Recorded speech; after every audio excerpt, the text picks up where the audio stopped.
Well, good morning again. I said good morning again. How are you? How are you in the back? Can you hear okay? Thank you very much, and thank you for having me. I'm thrilled to be here. I want to share with you, overall, the goal is to share with you a bit of a framework, to get a conversation going and get some thinking going about this idea of pitching and storytelling. And that's my goal today. There's not a lot more to it than that. We're going to work through that framework. I'm going to hand you out something visual to work with in a few minutes. But I thought I'd start by putting on the table my opinion, my belief, that there's a real tragedy when it comes to ideas and taking ideas, whether it's from the lab to practice or whether it's from the lab to a certain place in the world, or whether it's starting a new company, or whether it's just trying out new ideas at the boardroom table. And the tragedy is that most ideas don't survive. Think about the number of people in this city, for example, today, waking up that will have an idea, or they're in the shower washing their hair, or what's left of their hair, and they have an idea, or they're sitting at that boardroom table at the staff meeting and throw something on the table, or they've been working for years on something that they're really passionate about. It turns out, if you look at the numbers and you may have heard numbers like these before, there's something like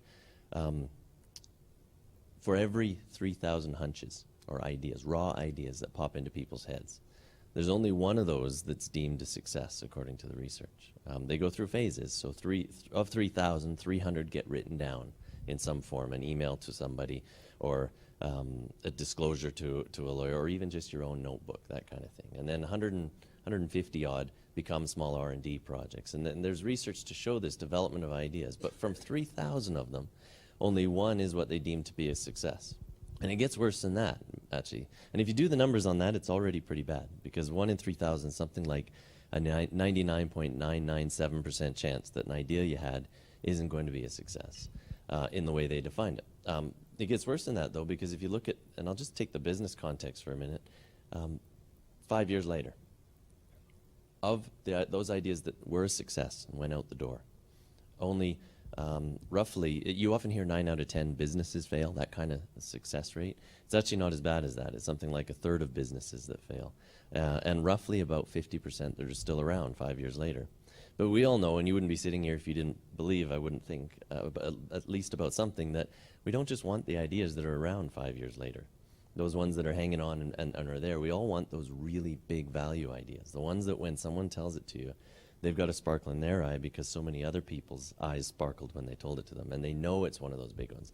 And to be stereotypical, we hear about those like the Googles and the Apples and all the stuff you read about in the paper that's sort of the low-hanging fruit of ideas and innovation, if you will. But if you do the math on having gone from 3,000 to 1 to roughly half of one that are around 5 years later, and it turns out that it's something like 5 to 6% that are actually those what people who tally these numbers call the high impact ideas, those really big value ones that, and I don't care whether you're in I've heard the word philanthropic or nonprofit or social enterprise, social business, or for-profit with corporate social responsibility, or traditional capitalistic, I'm going to make a lot of money context. It is only about 5 to 6% that are really big. So we've gone from 3,000 to 1 to half of 1, and half of 1 to 5 to 6% of those. And there's about a 99.999% chance then that idea that pops into your head isn't going to be one of those that makes it down that path. So that's the tragedy, is that there are so many ideas that die on that path. And I've been an academic researcher trying to get my idea out, commercialized and into businesses, and been through that process. And I've been, as was said in the introduction, I've been at startup companies. My field used to be geomatics engineering, which is mapping and surveying, and I used to explain it with a whole bunch of technical jargon. But now I can just say, hey, do you know Google Maps? And people say, yeah. Which I've only been able to say for about, it's only 5-6 years that's been possible. And because I used to talk about geospatially referenced imagery, that we do all the, and described all that. And now I just say, okay, when you're in Google Maps and you hit the satellite button, people say, yeah, I know. And I say, well, those weren't taken from satellites. Those were actually taken from airplanes. And then I go on to explain what I did in that field based on that.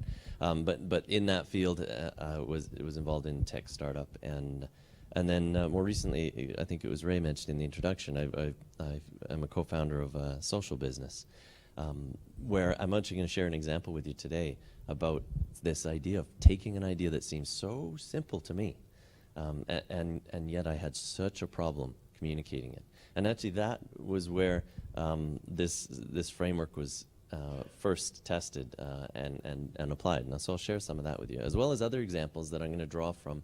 I teach at Mount Royal University here in Calgary. We have a program in innovation and entrepreneurship.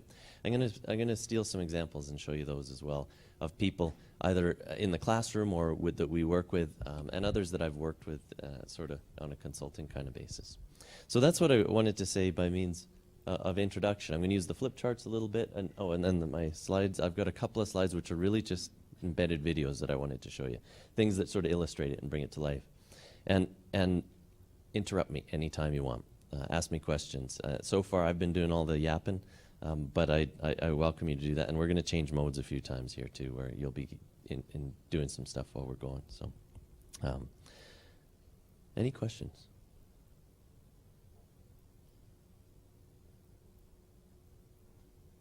Then I want to emphasize again, because that deafening silence, the invitation to throw stuff on the table, because from you to the group. I know that you'll have seen some of this stuff before. Just based on this, it's obvious you've done a lot of this before. Bring that out. Don't hesitate to do that. And look for places where your experience fits in the framework, and feel free to share that. I'm going to share with you two stories, brief stories, about two people that sort of embody what I'm getting at here today. The first is, and I've changed their names, so I have to check what names I've decided to use. Shauna is the first one. And Shauna is a real person, but isn't her real name, is a product inventor. And she had a really amazing technology. And she built a product around that technology, and probably had the best technology in her field. So all her competitors, everything we looked at, everything she'd studied, everyone she talked to, everyone agreed that her technology was better than everybody else. And so she went forward as she tried to productize this and went to the competitions. And it wasn't exactly Dragon's Den style, which, by the way, is a really, really dangerous mental model for this kind of pitching, because those shows are entertaining, but not necessarily educational, especially for the people that go through them. And they're deceiving in what they share. I've talked with people who've been on the show, and they say that's such a small part of what actually happened. But anyway, she went through some processes that were kind of that style, though, in that she was pitching for financial support to some pretty scary-looking people, or people who were supposed to be supportive but looked scary on purpose, that kind of thing. And she did her pitches, and she got up against somebody who had a similar offering. But the technology underlying that wasn't as good as hers. Her technology was a lot better, and yet that person could pitch, tell their story with elements of what we've already said here and pieces of the framework, and I can pull pieces of the framework out of what she did. That other person won the support, and she didn't. And she just couldn't get it. She couldn't see. She was so frustrated because she was right when she said, practically banging her head on the wall, mine is better. What's the problem? And part of it was just the ability to get that audience member to associate with. And there were some things on there about relevance and understanding target, making it emotional for them. The other person was better at that and succeeded. So that was Shauna. And the other person is Rick. And Rick is actually not the real name of this person either, but this person was in one of the classes I teach, where imagine with me that you're in my class. It's not a business planning class, but it's a class where you're forced to get up and pitch every 10 days a new concept, trying to beat those 3,000 to 1 odds I talked about, and hit a 30 to 1 curve through a process of pitching and design and feedback and that kind of thing. And Rick was not a business student, was not a technology student, came from a completely different background.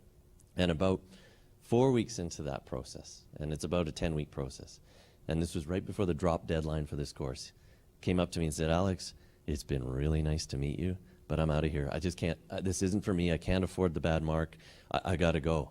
And I said, okay, Rick, but what's the problem? Explain it to me. And he did. And he said, I just don't feel like I fit. I haven't been able to, I don't have any technology to put on the table. I don't have a science background. I don't have this and that. And so I said, well, it's up to you, because I know you're going to drop soon, and I know marks are important, but I'd ask you to hang on and see what, there's lots of places to contribute other than that. So anyway, Rick's team, the very next iteration, so within 10 days, I can't remember the timing exactly, we do an exercise similar to what we're going to start to do today, actually, and where they have to refine what their story that they're telling and they're pitching.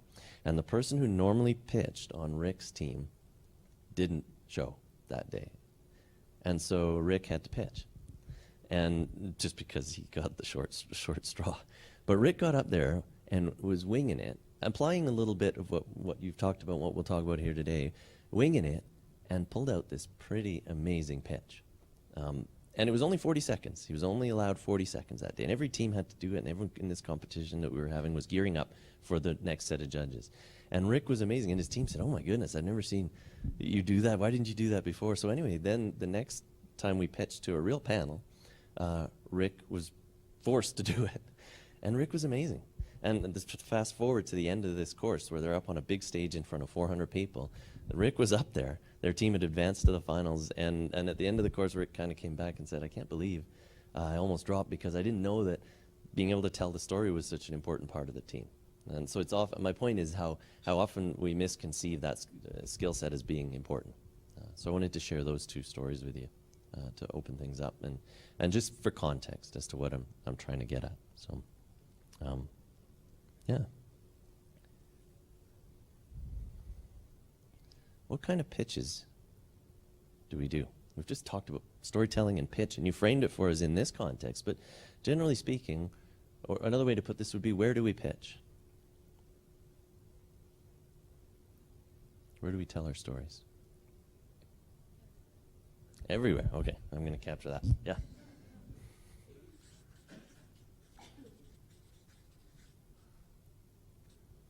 Anyone else?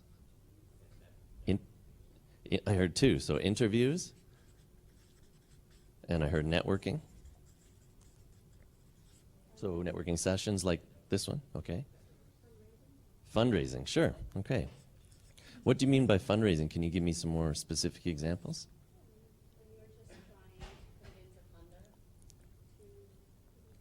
Okay. So Dragon's Den or... Okay, Gates Grand Challenges.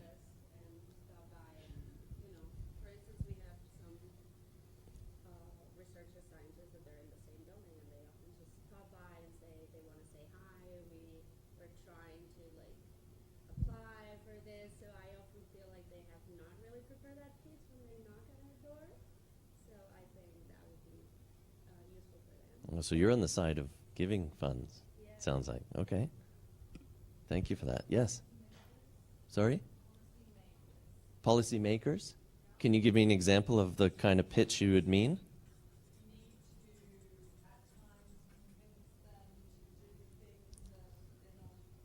Oh.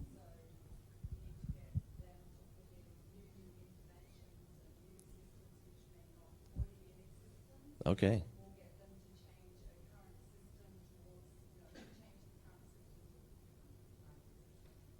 Okay.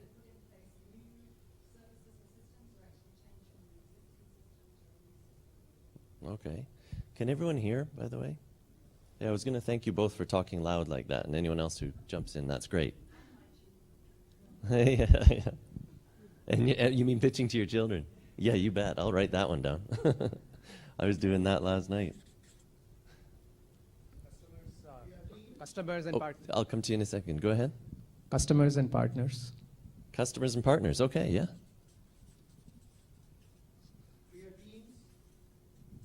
Can you say that again? To the teams that you are working with, to motivate, to your teams. Yeah, okay. Cool. Does anyone else want to get in on this? Yes. Well, first and foremost to yourself. You need to convince yourself that what you're doing is good. I love that. I really love that.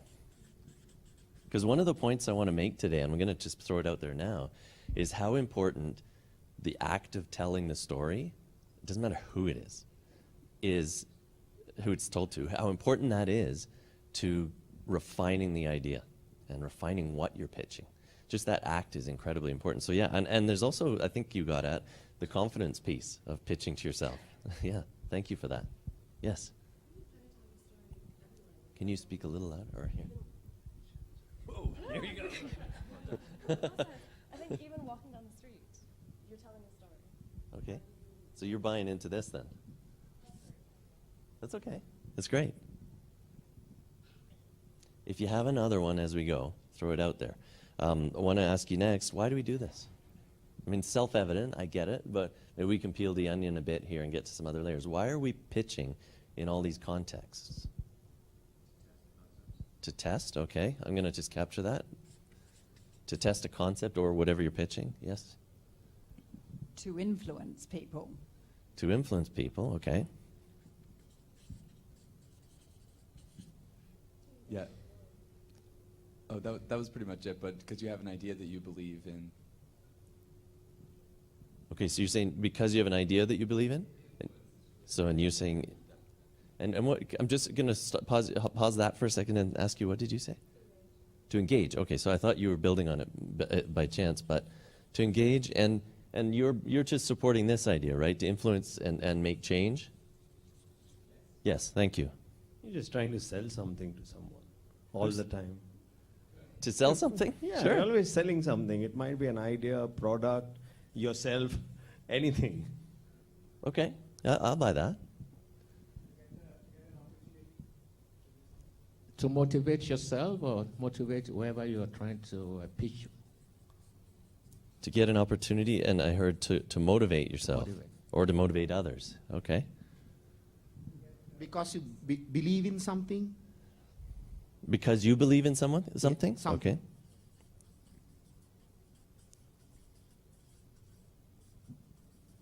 Okay, This is related, but to persuade. sure. I'm going to put it separately because,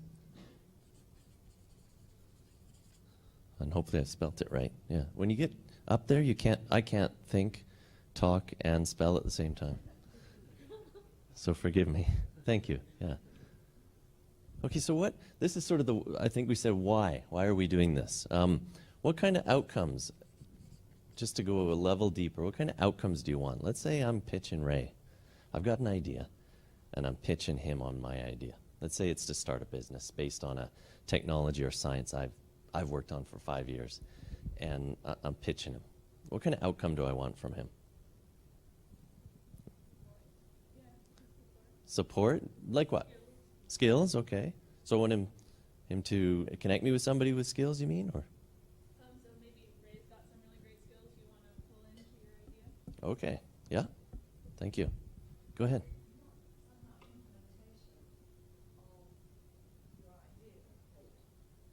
Okay. You said you want some implementation of your idea? Okay, okay. You want him to believe you, sure. You want him on side. You want him to share that passion you talked about, yeah. You want money? Sure, we talked over here about funds and money. I might want his money, right? Yeah, oh sure, you want him to share it with others. You might want him to connect you with those others too, right? Because he knows lots of people. Just look at him. He's out there all the time. Okay, what? Oh, go ahead. You go ahead, please.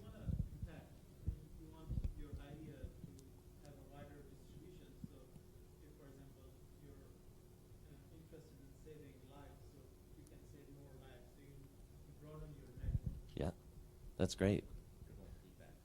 And you could want feedback. I'm not going to keep writing all the details, but yeah, we could want feedback as well. This is a very interesting group. And I'm curious to learn more as we go about you, because a lot of times when I share this question with a group, they start with funding. They're pitching for funding. And then maybe they say, well, network to get to other people who have money. And you started the other way around. It's really interesting. All the passion piece, all the getting people on side, having an impact. So, yes. This is another way of pitching, so we did not tell you what you actually are looking for. Yes. We pitched him right. Yeah, yes. That's great. What are you actually looking for? You're not going to tell me? Actually, everybody's looking for money, right? Okay. I don't know. So it's a big trick, is that what you're saying? Did not make you feel that you're looking for money. Okay. That's very important, actually. And maybe, yeah, and we can have some fun with that, and we'll keep moving. I want to make a point that I think is you're already there in large part. One of the other takeaways I have for you today as an objective or a goal to keep in mind is that when you're pitching somebody, anybody, in any of these contexts, I don't care whether you're in an elevator with them, you're at the bar with them, you meet them out for coffee after this, or whatever, if you're really pitching something, a concept, an idea, a technology that you're passionate about, your goal should be, like my real goal will be, to get Ray to quit his job and come and join me doing what I'm doing. Or to quit whatever he's got going and become passionate about mine. I mean, from on a spectrum, for example, of possible outcomes, him actually uprooting, quitting his job, moving cities, or whatever it is right over here. On the other end, it's they listened to you. They were polite enough to listen while you went on about it. And actually, it gets worse than that because sometimes they're not. Right? It's sometimes one of these. Yeah. What was that, Ray? Okay. You know, that kind of thing. So that's way over here. And then everything else is in between, from funding to connecting you with people with funds, or maybe those are the other way around and that kind of thing. But I want you to have the goal and always be repeating and building this story such that I want him to actually quit what he's doing and come and join me. So that's my challenge to you. And think about that as we go as well, for each of the pieces that I'm going to put in front of you of this framework. So it's not actually out of distraction. I just want to check the time.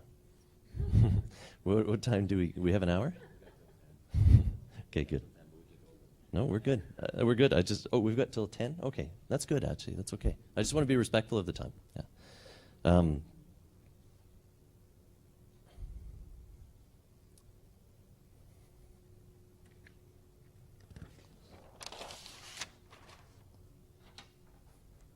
it is. What's a pitch? This is really redundant to what we've already said. I just want to repeat it and get us started on this next piece. The title of this, it's gone now. The title that Graham put up was what? Had the word I'm looking for in it. A pitch is a story, okay? I want you to think about any pitch you make, from the report you're writing in the executive summary to all those things, to all the things we've already said, as telling a story. And just like a story, a pitch has a number of pieces to it. And I'm going to steal from,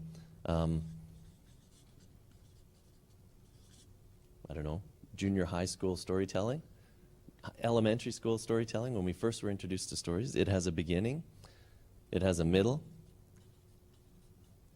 and an end. And you guys already hit on this over here when we were talking. I didn't capture it all, but there were conversations about tradition and structure of stories and the plot and the pieces and that kind of thing. I'd also throw up there, I won't for space's sake, the idea that every story has a hero, and you've got to pick your hero as you go through it.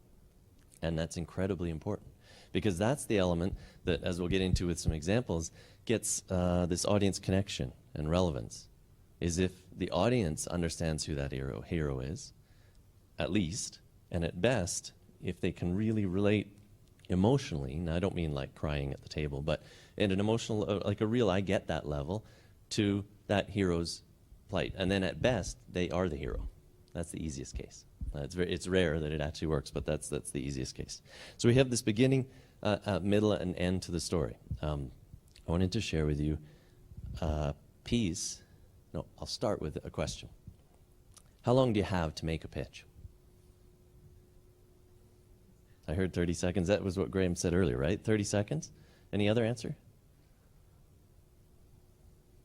Or an explanation for that? Yes. Sorry, can you talk louder?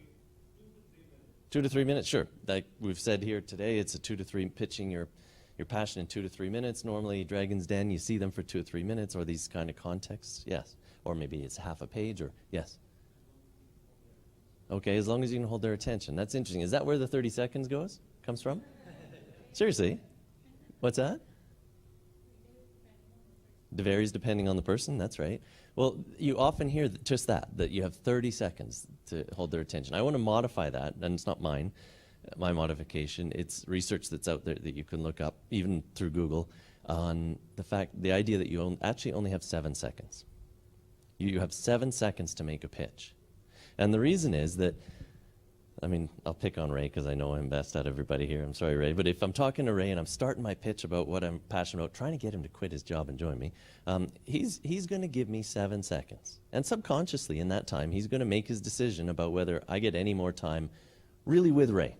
Like him really listening because he wants to listen. Or there's just because society says he should be polite and still stand here for a few more seconds. So it's I'll present the idea that it's a bit of a misconception to think you have 30 seconds. Most people give it to you out of societal norm or politeness. So think of you've really got 7 seconds. And that's where I wanted to introduce this piece that's missing from this. I'm going to get into this structure, and we're going to do some examples of this structure in a minute. But I want to put another piece on here that you can probably guess what it is just based on going to the movie or going to the movies or seeing movies. So I'm going to bounce between sort of traditional storytelling and movies as the analogy for the storytelling. So I think if we've got it all working here, I'm just going to show you something here.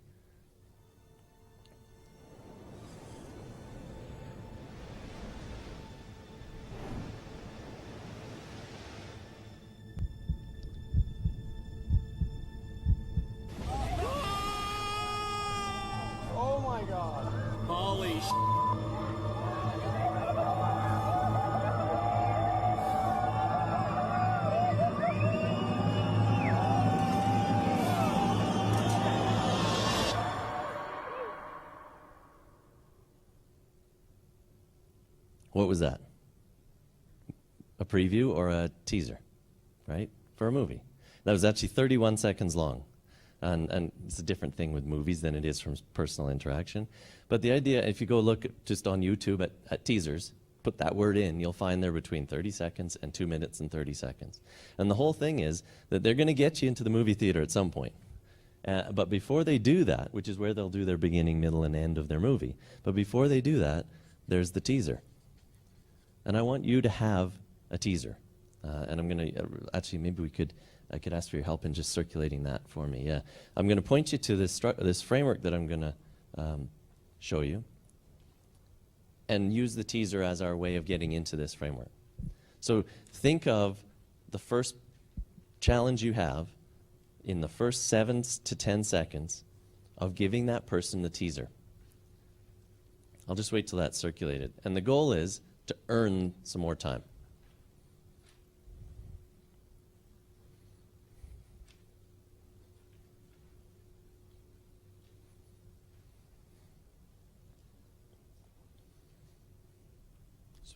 I'm just looking at the screen.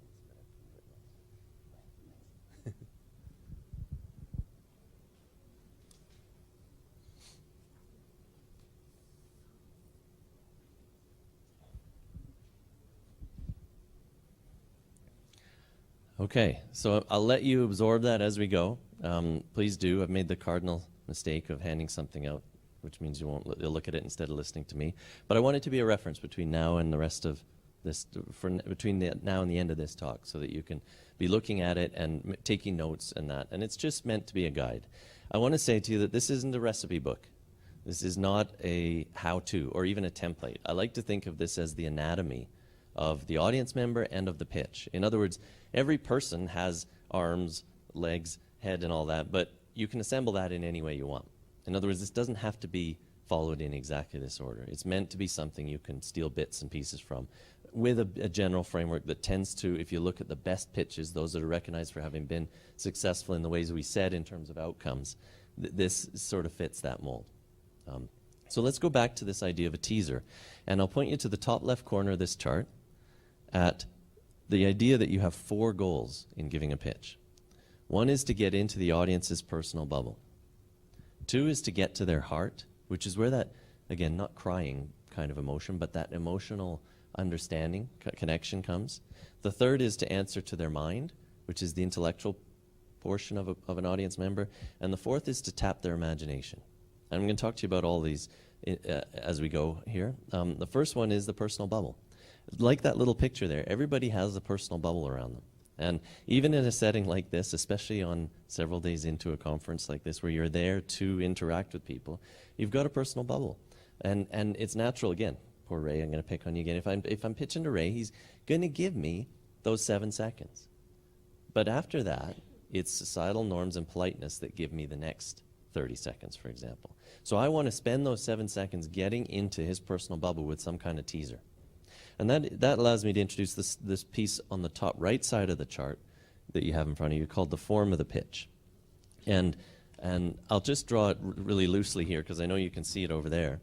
But as you're pitching, And this is deceptively simple. As you're pitching, it can be very powerful. I'm trying to draw these. Oops, I've done it wrong. Ignore that one. Think of these two lines as and your pitch as a dance between what is and what could be. That you want in the time that you have to dance between what is and what could be. Now the teaser portion is trying to get into their bubble, and you have 10 seconds. That's all I'm going to give you is 10 seconds. And in those 10 seconds, you want to go between what is and what could be. Even in that opening sentence at the networking event, in the elevator, in the opening sentence of your executive summary or whatever it might be. And you want to do it in this way. The first portion of it should focus on what is, and then at some point you dance over here and leave them with a promise of what could be. And this is sometimes subtle, and this is sometimes incredibly explicit. For example, in that teaser that I did show you, it's somewhat more subtle. I mean, what is? I immediately get that it was a teaser. Most of you probably picked that up right away. Okay, it's about a movie. I immediately get that there's a whole bunch of water and surfing. Even if you're not, I'm from landlocked Calgary. I don't surf at all, but I get that it's about that. And then at the same time, they've managed in 30 seconds to tell me what could be. There's jaws dropping. There's people going, holy, like that. And so we know there's something, there's a promise made there, right? So each time you do this little dance, you're making a promise. And this is deceptively difficult to do. And this is just opening up in 10 seconds, ideally 7, but it usually creeps to 10, to make that opening statement. And your goal is to earn, oh, I've lost my pen, to earn the next 30 seconds, which is the hearts piece. So I'll put it here. It's not to scale, but you've got a better picture of this in front of you, is to earn those next 30 seconds. Yes, go ahead. Yeah. When you're talking about these 10 seconds, where does, let's say the person you're interacting with is someone you've not known before. Right. So does the 10 seconds begin after you've made your introduction? Can you talk a little bit about that? Yeah, sure. So it was, a different context, right? If I do already know Ray, so I'm not going to start by saying, hey, Ray, I'm Alex. Because he knows that. He'll say, what's wrong with you, man? Whereas if I'm pitching to a panel of people I've never met or something, then I need to spend time doing that. So it depends is the answer. The form, I would encourage you to think about the fact that independent of that, you've got the goal of getting into their personal bubble, and there's a certain what is to what could be challenge in that no matter what. So to be clear about, or to give you an example of it, even if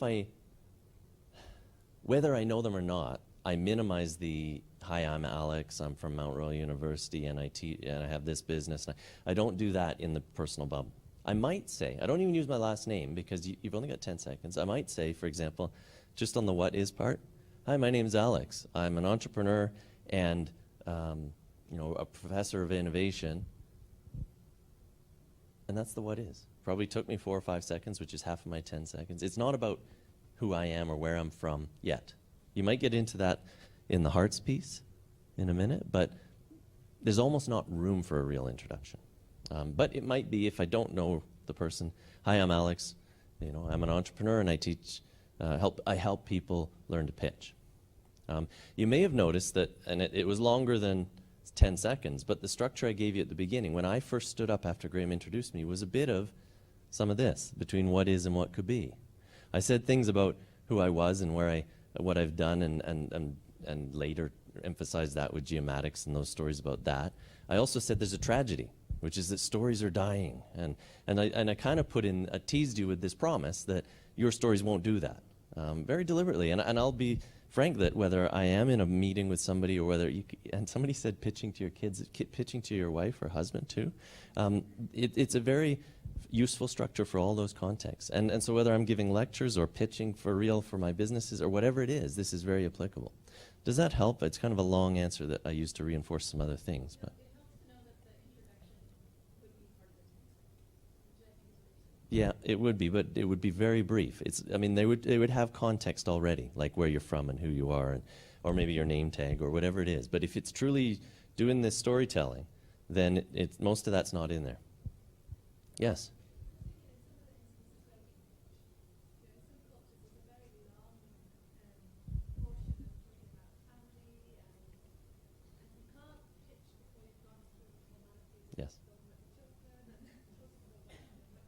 Yeah. Yeah, I don't mean to ignore that. I won't treat it directly, and I don't mean that one should be ignorant of it either. All that context happens. So whether you're in that context where you're actually in the location of the people that you're, and there is, this is one element of relationship building. And at some point in that relationship, you'll pull out your personal bubble as part of the pitch, I would think. And so I don't mean to suggest this replaces those things. It just can't. It can't. I mean, the simplistic North American entrepreneurship example, the context just is assumed to be, yeah, you're pitching to me. But sometimes we have to work really hard to build those contexts. So I don't mean to ignore that, and I thank you for raising it. Yeah.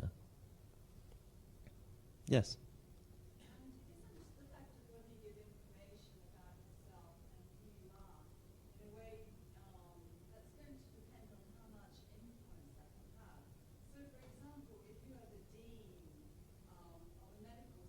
Right. That's going to have more importance than if you're a professor in that school. So basically, wouldn't you need to use your special attributes in order to have the impact? So the degree to which you introduce yourself will be determined by how that influences your reflection. Yeah. And thank you for raising that, because it is. And I would suggest, I think, building on what you've said in response to that, this isn't really where you're establishing credibility. You're saying something relevant. It's a micro version of your pitch. And if you were going to be establishing that I am the dean of this, or that, or whatever it is for true credibility reasons, I'm the person who's done this before, I'm whatever credibility, that would come in the minds piece that we're going to get to shortly, if it's one of the most important questions to answer. So the real introduction and credibility building doesn't happen yet, other than you're doing a very micro version of that, just to earn the next 30 seconds to go a bit deeper on that. So I'd put that later. But I'd say again, this is just the anatomy. If there's a reason, if it's required in the pitch structure, whatever it is, you can change these things around. This is just meant to be a generalized approach. But thank you for that, because I think it's an important point that I want to put those kinds of things here. And people who are, the first startup I was with two technology founders. They were the tech founders, and I was a tech background but non-tech role, the first non-tech role they had. And the biggest challenge they had was they wanted to talk about the technology all the time and first. But I would now that if I could go back, I'd say, no, that comes later. Tell them that as part of. So just to go through these really quickly and reinforce what I'm trying to get at in response to you, you have 10 seconds to get into their bubble. You then have 30 to 45 seconds to tap their heart. In other words, get that true understanding or emotional piece, if you will. And that 30 seconds, your goal is to buy yourself the next 60 to 90 seconds, which is where you start answering to their mind, their intellectual questions. Okay, does this person have credibility? How does this work? How are they going to access that customer? Does this science work? Has it been tested? All these questions that might be running through their minds, which tends to be where we want to start. So thank you for the question, because I want to reverse that and sort of put it the other way around. Now this is actually a little bit hard to do. I'm going to try and do it. As many times as I've done it, I'm going to try and do my bubble statement for you for today, if I was trying to get into your personal bubble.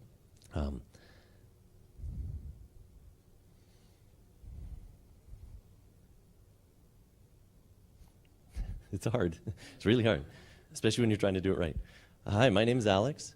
I'm an entrepreneur, and I teach people how to pitch well. I want to share with you an idea or a framework that will help you make your idea more successful than everybody else's. So this is a bit more formal than just meeting Ray in the hallway. I wouldn't quite do that to him. But if I am getting to pitch, I did a what is, which is my name's Alex, and I'm an entrepreneur, and I help people learn to pitch. Just what is. It's a statement of fact. I'm still over here, but then I dance over here by saying, I want to share with you a framework that will help you make your idea more successful. Just a mini promise.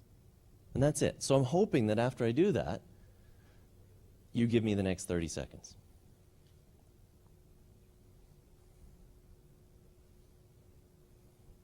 Does anyone want to do a personal bubble statement?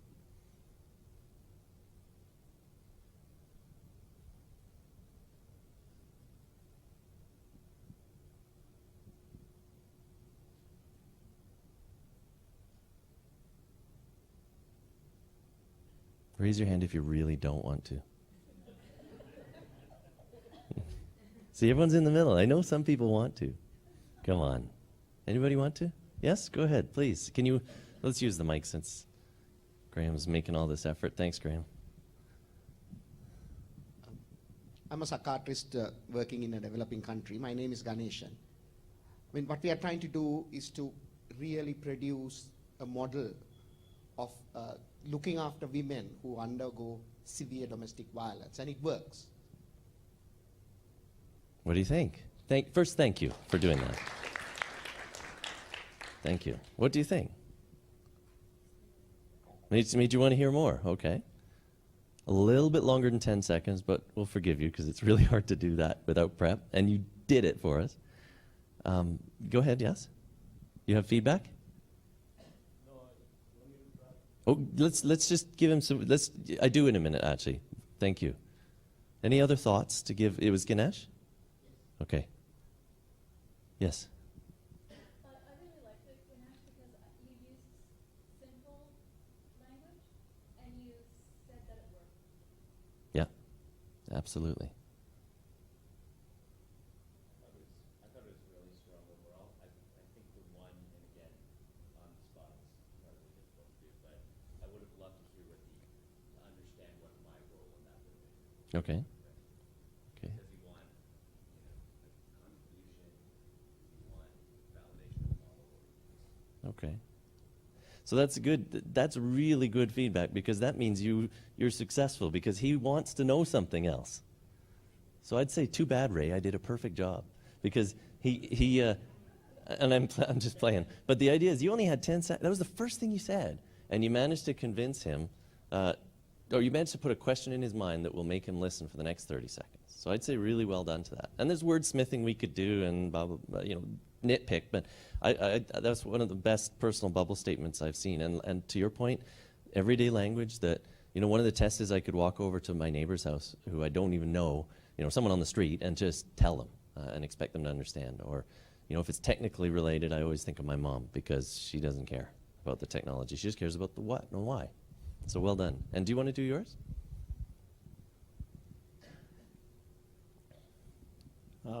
Hi, I'm Soumitra. I'm going to try and tell you a little bit more about what I think will help people save their lives. Okay. Thank you. First, thank him for doing that with us. I did badly. I did really badly. I'm going to have a go again. You're going to go again? Okay. Okay. Sure. No, I came here this morning thinking I want to actually do a project, and this guy is going to tell me how to pitch things. And I'm sure you are wondering, what is all this about? And then as I got into your thing, I really thought this is interesting. This is something that will help me tell a story to people, that what I want to do about helping people with mental illness live better lives. I don't know if that's Okay. Thank you. It's difficult. So you... No, I'm not doing again. No, you're not doing it again? Okay. So does anyone have... Let's just pick on that first 10 seconds first. Anyone have any thoughts or feedback? I didn't catch your name this time. Say it louder. Solmiter? Yeah. Thank you. Okay. Any feedback for Solmiter? Yes.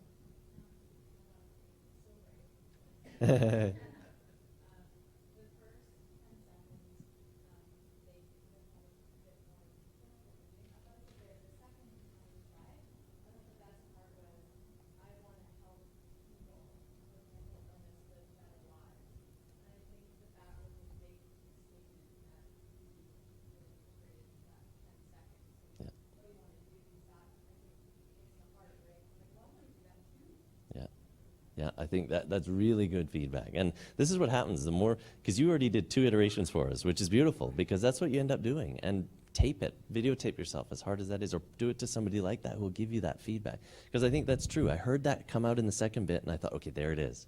That's the piece you want to get out, either in the first and in the hearts, I would say. Yeah. Cool. Thank you both for doing that. I appreciate it. It's actually really tough to do. Come on, clap.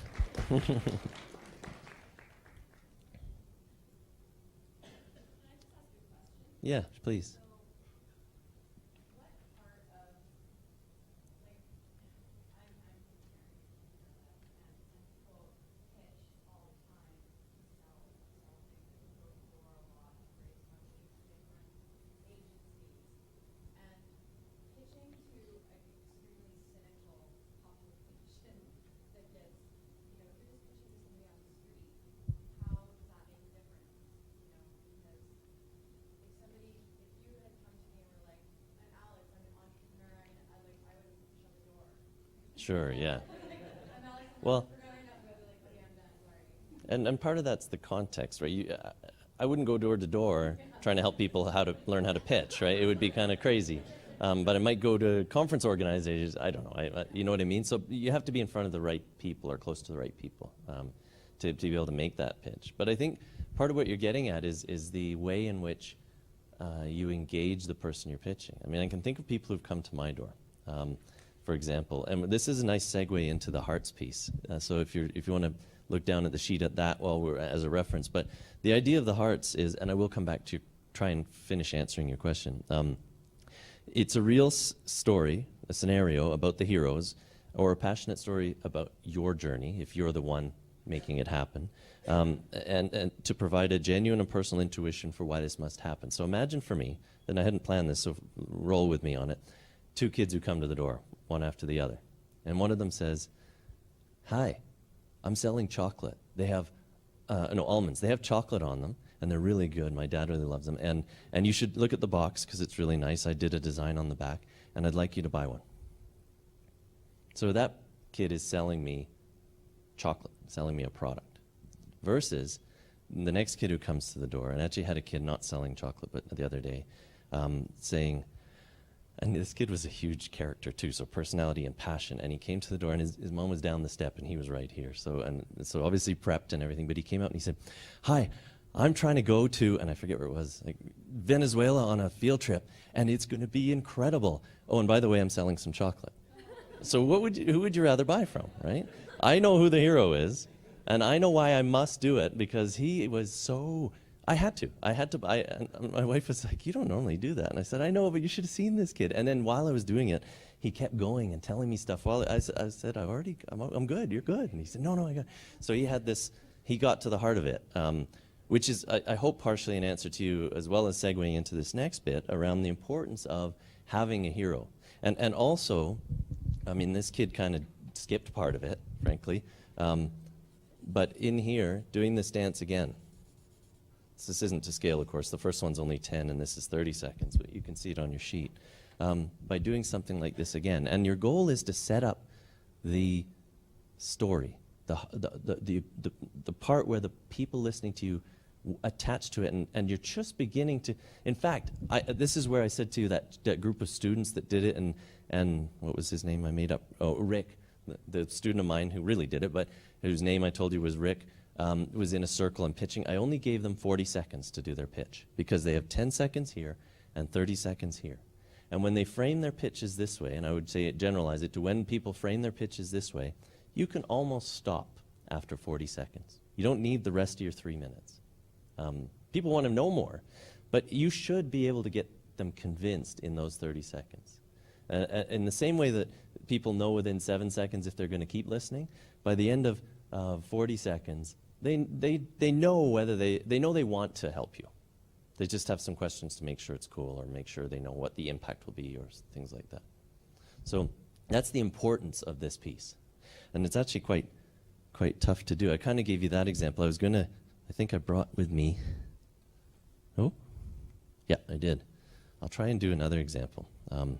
Some students, again, picking on my students, but came up with a product. So it's, again, sort of entrepreneurship product related, but I hope you'll forgive me, because it's kind of a easy way to wrap our heads around it. And they came up with a protective toque. And this is the technology that was underneath it. I won't go into the jargon behind this. Somebody had come up with this for protective gear for hockey. And the students on this team that came up with this idea said, eventually, and it's a long story to how they got here, but they came to this idea of putting it in a toque and selling it to the parents of little kids. And so this was their idea. And originally, the pitch had been focused on this technology. They came in and they said how the technology, you should see, and I'm not going to do it justice, you should see the compression block technology that we have. It's using this kind, it can have this kind of resistance, it's blocking. And that was the opening. We have a great science or technology, was how they started instead of any of this. But when they pitched it in this framework, it was so much more powerful. So my point is, and we've touched on this already, it's so tempting to start, forgive my mess here, this line isn't supposed to be here, but this whole middle piece, which is touching or appealing to their minds, is where we want to start usually, especially if we're science or technology focused. Our brains want to go here. I want to tell you how great this stuff is. Instead of saying, you know, I don't know if I'll do it justice without prep, but I certainly don't do a toque like this justice, and I know that. But anyway, you know, they have this concept, and then if you come in and pitch it, that say, you know, I'm even going to try and do this here, the bubble and the heart.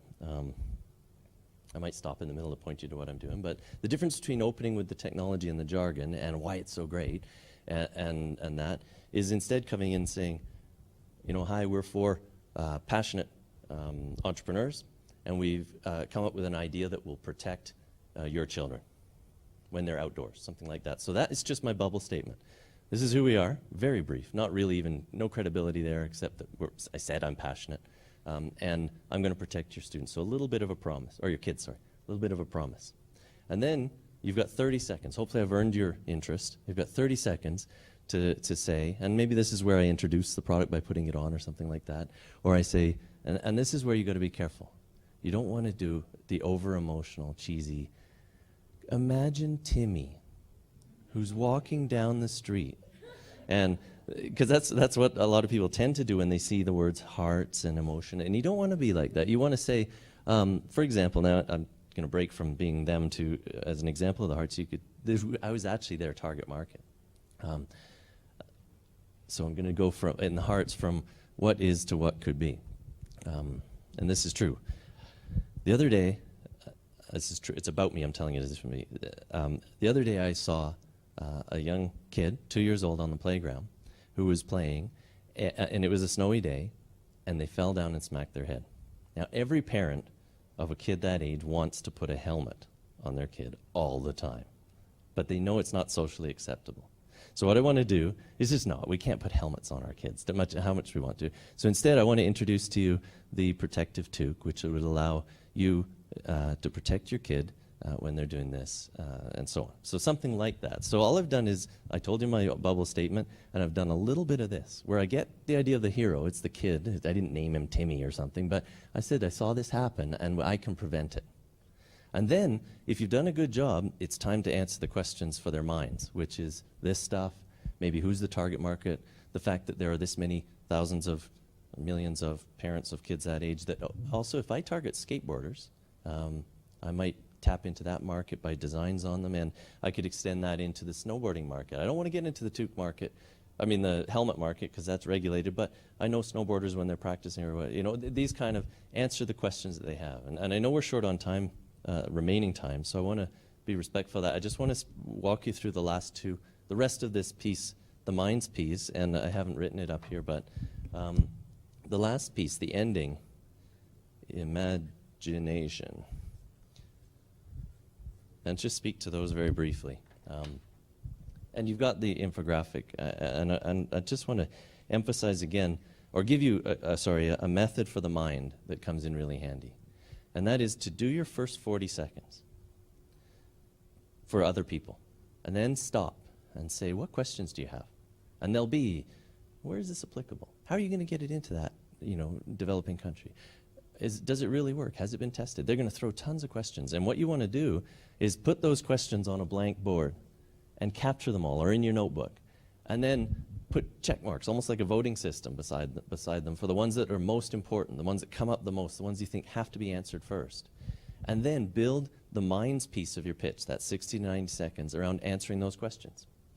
So you come in, you hook them in a small way, you hook them more deeply, and then you answer the top 3 questions maximum, unless you're really given 10 minutes to do your pitch.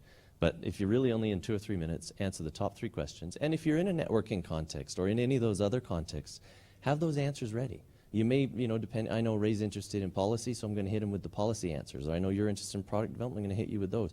But in the minds piece is where you go into that or the technology or those kinds of things and hit them in priority order once you know who your customer is or who your audience member is. Which brings us to, and I'll hand it back to you guys in a minute, but the imaginations piece. And where I opened with, what is the goal of this pitch, of any pitch? And I want you to remember that spectrum from, hopefully getting them to listen, to getting Ray to quit his job, move back to Calgary, and join me on my crazy mission in life. Your goal is way over here. Now, you may have a more tangible ask in here, like it says there, am I asking for funds to kickstart it, to help scale this, to deepen the impact, or to sustain what I'm already doing? Make that clear. And then keep in mind, your goal is to be so convincing that they want to leave what they're doing. They see themselves on your mission. And then on the rest of this sheet, you've got some other things about before you start and after you pitch. And I would just say, again, only within the context of actually making that pitch, whether it's formal or informal, not within the whole context of building relationships and getting to that place where you're going to do it. But within that context, the way you carry yourself, the way you set up, the way things go. I mean, the tech troubles we had at the beginning here could have influenced your impression of what we're pitching here today. Everything plays into it, and I'd remind you of that. And I think I will stop just to be fair to the schedule. And Ray, should I hand it back to you? Are we okay for? Okay. Well then, you won't offend anybody if you have to leave. Why don't we do a few minutes of Q&A and just take some questions for Graham or I? Yes.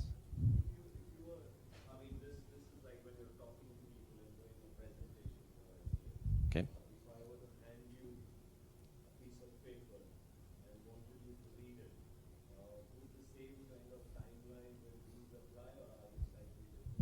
So the timelines don't apply. It's not 10 seconds of reading, but the structure, I think, can lend itself very well. I mean, if your opening sentence, think of it, they're going to give me a paragraph or a sentence or two for free. But that's got to hit the point so that they give me the next section. And this could be a structure, for example, of your executive summary. Because a pitch is just that. It's an invitation to the whole thing you've got under the table. And so I actually structure the way I write this way, depending on the context. But if I'm trying to get someone to engage through what I've written, I do it that way. Lectures I do at the university. Pitches I do really, truly pitching to my kids. It's very broad sort of framework, and that's why I share it in the hope that you can pick those elements that apply when they do. Yeah. Yes. For example, when you are addressing someone, when you are introducing someone, if you don't know the person, that person may be working in a certain area that may not match to what you are doing, for example, and that probably comes back to you have to know your audience. But it is going to be harder to convince that person who does not have the background from your area, and you want to sell it to him. How do you, do you have to say what he wants you to say, or do you have to still say what you want to say?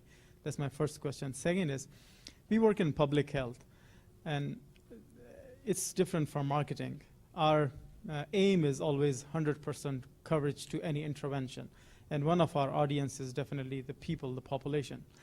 There is definitely going to be a small proportion which is going to be who will not buy into your idea.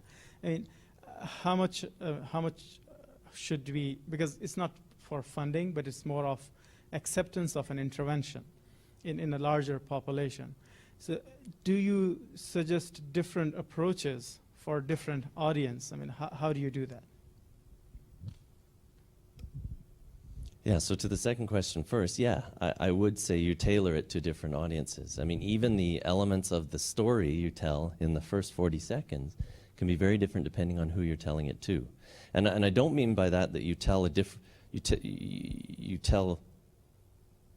you tell it deceitfully, or what it is that this thing you're telling the story about has different sides, and this side might appeal to one person and this side to another.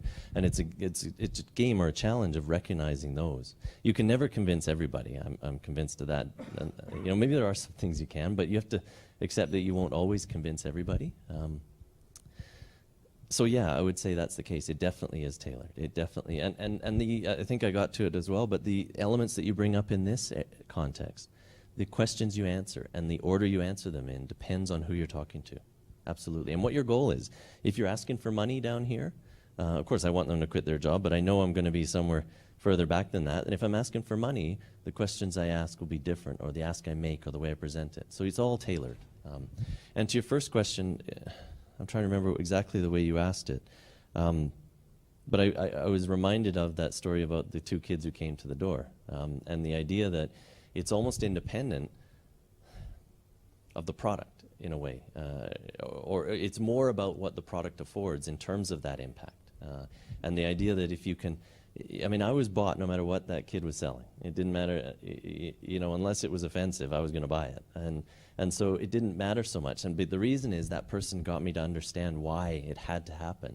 And so my challenge would be that is to focus on that piece first and then address the other pieces later, as building up to your ask for support or ask for whatever it might be. Yes, can you talk really loud for us? Oh, here we go. Thanks, Graham. Thanks. Just in this context, and it's not a pitch orientation, but more of framing communication. And we work with a group that talks about level 1 values. And these are things like prosperity, well-being, equity, sustainability. So if you don't know what specific area the people you're initially targeting, so in that heart space, I think it's the same idea. You're trying to get at something that is very widely shared. The kids, this is an exploration opportunity, right? I get to see the world. These are things that, regardless of what field we're in, tap something that is much more broad, as a kind of this idea of a level 1 value that sort of transcends any particular dimension of the work that we do, the sector we're in, the discipline we study. And I think that's a nice place to start, because that's regarded, I don't know if you're in biomedicine or economics, but we probably all have there's something that taps us when we talk about well-being or those kinds of things. So. Yeah, thank you for that, and I agree. I think that the challenge I'd add to that is to try to get beyond those that are competing for the same level 1 value solution, because there's, I don't mean to pick on, I think you're absolutely right, but if you pick any one of those and then go look through the list of charitable organizations in Canada, I can find 60 that are addressing it in my region. So then the challenge is because I think what you've hit on is yes, and Ganesh's example was a good one of I've got my level 1 value on the table. This is why I'm here. This is why my blood is flowing so much, and you can see it in my eyes. But in here, you want to transition from that level 1. I challenge you to is by the end of the 40 seconds, why you? So up here might have been kids getting concussions and crazy parents who are upset about it, and down here is a little bit deeper to, oh, okay, he's got a protective tube. And by the way, I gave this example at a conference in the U.S. and people, they stopped me immediately and said, a protective what? And luckily, there was a guy from PEI, one Canadian in the audience who would confirm that I didn't make up the word, because everyone else was like, I think you're crazy. And there was about 30 of us there. They'd never heard of it, which is just kind of fun. I think we have time for one more question.